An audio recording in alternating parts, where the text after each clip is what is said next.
ನಮಸ್ತೆ ಫ್ರೆಂಡ್ಸ್, ಇವತ್ತು ನಾನು ಇನ್ನೊಂದು ಇನ್ಸ್ಟೆಂಟ್ ದೋಸೆ ರೆಸಿಪಿ ಶೇರ್ ಮಾಡ್ತಾ ಇದ್ದೀನಿ.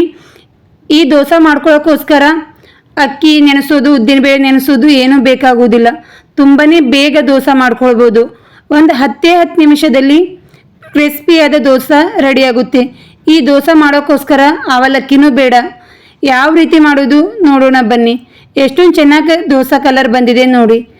ತುಂಬಾ ಕ್ರಿಸ್ಪಿಯಾಗಿ ಈ ದೋಸೆ ಮಾಡ್ಕೊಳ್ಬೋದು. ಹಾಗೆ 10 ನಿಮಿಷದಲ್ಲಿ ಮಾಡ್ಕೊಳ್ಬೋದು. ಯಾವ ರೀತಿ ಮಾಡೋದು ನೋಡೋಣ ಬನ್ನಿ. ಮೊದಲು ನಾನು ಇಲ್ಲಿ 1 ಕಪ್ ರವೆಯನ್ನು ತಗೊಳ್ತಾ ಇದ್ದೀನಿ. ಇದನ್ನು ಮಿಕ್ಸರ್ ಜಾರಿಗೆ ಹಾಕ್ಕೊಳ್ಬೇಕು ನೋಡಿ. ಅದೇ ಕಪ್ಪಿನಿಂದ ಅರ್ಧ ಕಪ್ ಕಡಲೆ ಹಿಟ್ಟು ಹಾಕೊಳ್ತಾ ಇದ್ದೀನಿ. ಅಳತೆ ಸರಿಯಾಗಿ ನೋಡ್ಕೊಳ್ಳಿ, ವಿಡಿಯೋ ಕೊನೆವರೆಗೂ ನೋಡಿ. ಇವಾಗ ಇದನ್ನು ರುಬ್ಕೊಂಡು ಬರಬೇಕು. ತುಂಬಾ ಫೈನ್ ರೀತಿ ಪೌಡರ್ ರೀತಿ ಮಾಡ್ಕೊಳ್ಬೇಕು. ನೀವು ನೋಡ್ತಾ ಇರ್ಬೋದು, ರವನ್ನು ಪೌಡರ್ ರೀತಿ ಮಾಡಿಕೊಂಡ್ರೆ ದೋಸೆ ತುಂಬ ಕ್ರಿಸ್ಪಿಯಾಗಿ ಬರುತ್ತೆ. ನಾ ಯಾವ ಅಳತೆಯಲ್ಲಿ ರವೆ ತೊಗೊಂಡಿದ್ದೆ ಅಲ್ವಾ, ಅದರ ಅರ್ಧದಷ್ಟು ಮೊಸರು ಹಾಕೊಳ್ತಾ ಇದ್ದೀನಿ. 1 ಕಪ್ ನೀರು ಹಾಕೊಳ್ತಾ ಇದ್ದೀನಿ. 1 ಕಪ್ ರವೆಗೆ 1 ಕಪ್ ನೀರು ಹಾಕಿದರೆ ಸಾಕು, ಜಾಸ್ತಿ ನೀರೇನು ಬೇಕಾಗುವುದಿಲ್ಲ. ನೀವು ನೋಡ್ತಾ ಇರ್ಬೋದು ಎಷ್ಟು ಚೆನ್ನಾಗಿ ಬಂದಿದೆ ನೋಡಿ.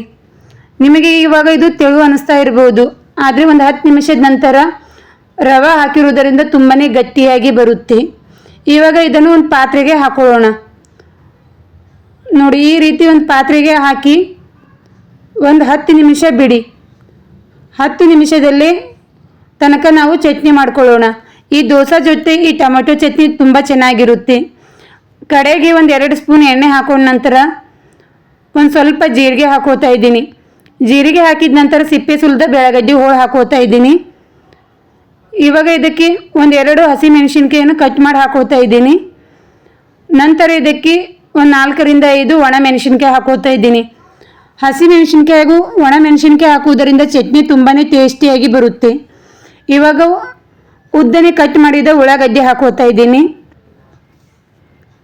ಉಳ್ಳಾಗಡ್ಡಿ ಹಾಕಿದ ನಂತರ ಸ್ವಲ್ಪ ಕರಿಬೇವಿನ ಎಲೆ ಹಾಕೋತಾ ಇದ್ದೀನಿ.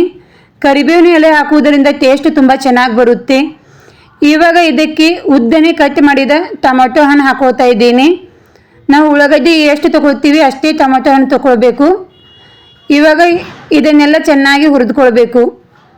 ಉಳ್ಳಾಗಡ್ಡಿ ಹಾಗೂ ಟೊಮೆಟೊ ಹಸಿ ವಾಸನೆ ಹೋಗುವವರೆಗೂ ಚೆನ್ನಾಗಿ ಬಾಡಿಸ್ಕೊಳ್ಳಿ ನೋಡಿ. ಈ ರೀತಿ ಚೆನ್ನಾಗಿ ಬಾಡಿಸಿ ಇಟ್ಕೊಳ್ಬೇಕು. ಇವಾಗ ಇದಕ್ಕೆ ಲಿಂಬೆ ಗಾತ್ರದಷ್ಟು ಹುಣಸೆ ಹಣ್ಣು ಹಾಕೋತಾ ಇದ್ದೀನಿ. ಹುಣಸೆ ಹಣ್ಣು ಹಾಕುವುದರಿಂದ 2 ರಿಂದ 3 ದಿವಸ ಹಾಳಾಗುವುದಿಲ್ಲ ಚಟ್ನಿ. ಇವಾಗ ಇದಕ್ಕೆ ಒಂದು ಅರ್ಧ ಕಪ್ಪಷ್ಟು ಪುಟಾಣಿ ಹಾಕೋತಾ ಇದ್ದೀನಿ, ಜಾಸ್ತಿ ಬೇಡ. ಇದನ್ನೆಲ್ಲ ಹಾಕಿದ ನಂತರ ಇದನ್ನು ಹುರಿದುಕೊಳ್ಳಿ. ಇವಾಗ ಒಂದು ಅರ್ಧ ಸ್ಪೂನ್ ಅರಿಶಿನ ಪುಡಿ ಹಾಕೋತಾ ಇದ್ದೀನಿ. ಅರಿಶಿನ ಪುಡಿ ಹಾಕಿದ ನಂತರ ಗ್ಯಾಸ್ ಆಫ್ ಮಾಡಿ. ಗ್ಯಾಸ್ ಆಫ್ ಮಾಡಿ ಸ್ವಲ್ಪ ಹುರಿದುಕೊಳ್ಳಿ. ಅದೇ ಬಿಸಿಯಲ್ಲಿ ಅರಿಶಿನ ಪುಡಿ ಹುರಿಯುತ್ತೆ. ತಣ್ಣಗಾಗಲು ಬಿಡಿ. ತಣ್ಣಗಾದ ನಂತರ ನಾನಿಲ್ಲಿ ಮಿಕ್ಸರ್ ಜಾರಿಗೆ ಹಾಕ್ಕೊಂಡಿದ್ದೀನಿ. ರುಚಿಗೆ ತಕ್ಕಷ್ಟು ಉಪ್ಪನ್ನು ಸೇರಿಸ್ತಾ ಇದ್ದೀನಿ.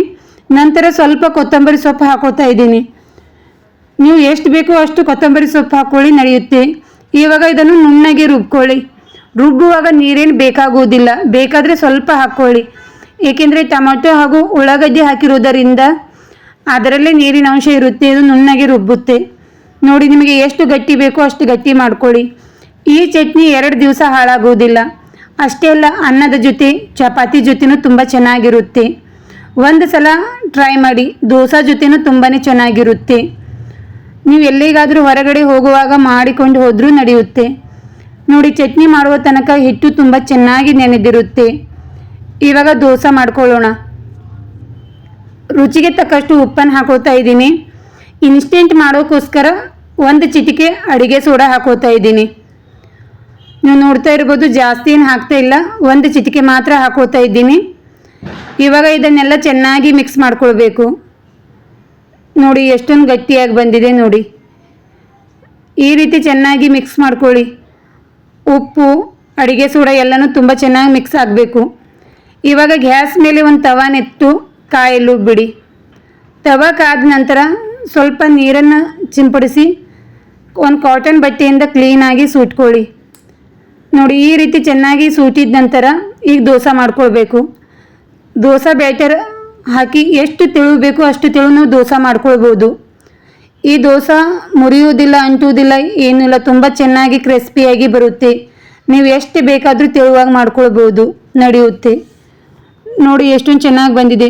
ಇವಾಗ ಮೇಲಿಂದ ಸ್ವಲ್ಪ ಎಣ್ಣೆ ಹಾಕ್ಕೊಳ್ಳಿ. ನೀವು ಬೇಕಾದರೆ ಇಲ್ಲಿ ತುಪ್ಪ ಹಾಕ್ಕೊಳ್ಬೋದು, ಬೆಣ್ಣೆ ಕೂಡ ಹಾಕ್ಕೊಳ್ಬೋದು, ತುಂಬ ಚೆನ್ನಾಗಿರುತ್ತೆ. ಆದರೆ ನಾನಿಲ್ಲಿ ಎಣ್ಣೆಯಿಂದ ಮಾಡ್ತಾ ಇದ್ದೀನಿ. ನೀವು ಬೇಕಾದರೆ ಹಾಕ್ಕೊಳ್ಳಿ, ನಡೆಯುತ್ತೆ. ನೋಡಿ ಮೇಲಿಂದ ಈ ರೀತಿ ಕಲರ್ ಚೇಂಜ್ ಆದರೆ ಇದನ್ನು ತೆಗೆದುಕೊಳ್ಬೇಕು. ನಿಮಗೆ ಎಷ್ಟು ಕ್ರಿಸ್ಪಿ ಬೇಕೋ ಅಷ್ಟು ಕ್ರಿಸ್ಪಿ ಮಾಡಿಕೊಂಡ್ರೂ ನಡೆಯುತ್ತೆ. ಸ್ವಲ್ಪ ಸಾಫ್ಟ್ ಆಗಬೇಕಾದ್ರೆ ಸಾಫ್ಟಾಗಿ ಮಾಡ್ಕೊಳ್ಳಿ. ನೋಡಿ ನಾ ಇವಾಗ ಒಂದು ಚಾಕು ಅಥವಾ ಕತ್ರಿಯಿಂದ ಈ ದೋಸೆ ಮಧ್ಯದಲ್ಲಿ ಕಟ್ ಮಾಡ್ಕೊಳ್ಳಿ. ಏಕೆಂದರೆ ಈ ರೀತಿ ಕಟ್ ಮಾಡುವುದರಿಂದ ಫೋಲ್ಡ್ ಮಾಡುವಾಗ ತುಂಬ ಬೇಗ ಬರುತ್ತೆ. ನೀವು ಬೇಕಾದರೆ ರೆಗ್ಯುಲರ್ ದೋಸೆ ರೀತಿಯೇ ಫೋಲ್ಡ್ ಮಾಡ್ಕೊಳ್ಳಿ, ಇಲ್ಲದಿದ್ದರೆ ಈ ರೀತಿ ಫೋಲ್ಡ್ ಮಾಡಿದರೂ ನಡೆಯುತ್ತೆ. ಸ್ವಲ್ಪ ಬಿಸಿಯಾಗಿರುತ್ತೆ, ಹುಷಾರಾಗಿ ಮಾಡ್ಕೊಳ್ಳಿ. ನೋಡಿ ಎಷ್ಟೊಂದು ಚೆನ್ನಾಗಿ ಬಂದಿದೆ, ತುಂಬಾ ಕ್ರಿಸ್ಪಿಯಾಗಿ ಬರುತ್ತೆ. ಕಲರ್ ಅಂತೂ ತುಂಬಾ ಚೆನ್ನಾಗಿ ಬರುತ್ತೆ. ಇವಾಗ ನಾನು ಇನ್ನೊಂದು ದೋಸೆ ಮಾಡ್ತಾ ಇದ್ದೀನಿ. ನೋಡಿ ಇದು ನಾನು ರೆಗ್ಯುಲರ್ ದೋಸೆ ಯಾವ ರೀತಿ ಫೋಲ್ಡ್ ಮಾಡ್ತೀವಿ ಅದೇ ರೀತಿ ಮಾಡ್ಕೋತಾ ಇದ್ದೀನಿ. ನೀವು ಪ್ರತಿಯೊಂದು ದೋಸೆ ಮಾಡುವಾಗೂ ದೋಸೆ ತವನ ಕ್ಲೀನಾಗಿ ಸುಟ್ಕೊಳ್ಳಿ, ಏಕೆಂದರೆ ದೋಸೆ ತುಂಬ ಚೆನ್ನಾಗಿ ಬರುತ್ತೆ. ಸ್ವಲ್ಪನೂ ಎಣ್ಣೆ ಇದ್ದರೆ ಅಂಟುವುದು ಆಗುತ್ತೆ. ಅದಕ್ಕೋಸ್ಕರ ನಿಮಗೆ ಎಷ್ಟು ತೆಳು ಬೇಕೋ ಅಷ್ಟು ತೆಳು ಮಾಡಿಕೊಂಡ್ರೂ ನಡೆಯುತ್ತೆ. ಮೇಲಿಂದ ಎಣ್ಣೆ ಹಾಕ್ಕೊಳ್ಳಿ. ನೋಡಿ ಎಣ್ಣೆ ಹಾಕುವುದರಿಂದ ತುಂಬ ಕ್ರಿಸ್ಪಿಯಾಗಿ ಬರುತ್ತೆ. ಕಲರ್ ಚೇಂಜ್ ಆದರೆ ಸಾಕು. ನೀವು ಎಷ್ಟು ಬೇಕೋ ಅಷ್ಟು ಕ್ರಿಸ್ಪಿಯಾಗಿ ಮಾಡ್ಕೊಳ್ಳಿ, ನಡೆಯುತ್ತೆ. ನೀವು ನೋಡ್ತಾ ಇರ್ಬೋದು ಎಷ್ಟೊಂದು ಚೆನ್ನಾಗಿ ಕಲರ್ ಬಂದಿದೆ. ನೋಡಿ ಒಂದು 10 ನಿಮಿಷದಲ್ಲಿ ಈ ದೋಸೆ ಮಾಡ್ಕೊಳ್ಬೋದು. ನನ್ನ ವಿಡಿಯೋ ನಿಮಗೆ ಇಷ್ಟವಾದರೆ ಲೈಕ್ ಮಾಡಿ, ಶೇರ್ ಮಾಡಿ. ಇನ್ನೂ ನನ್ನ ಚಾನಲ್ಗೆ ಸಬ್ಸ್ಕ್ರೈಬ್ ಆಗಿಲ್ಲ ಅಂದರೆ ಸಬ್ಸ್ಕ್ರೈಬ್ ಆಗಿ. Thank you.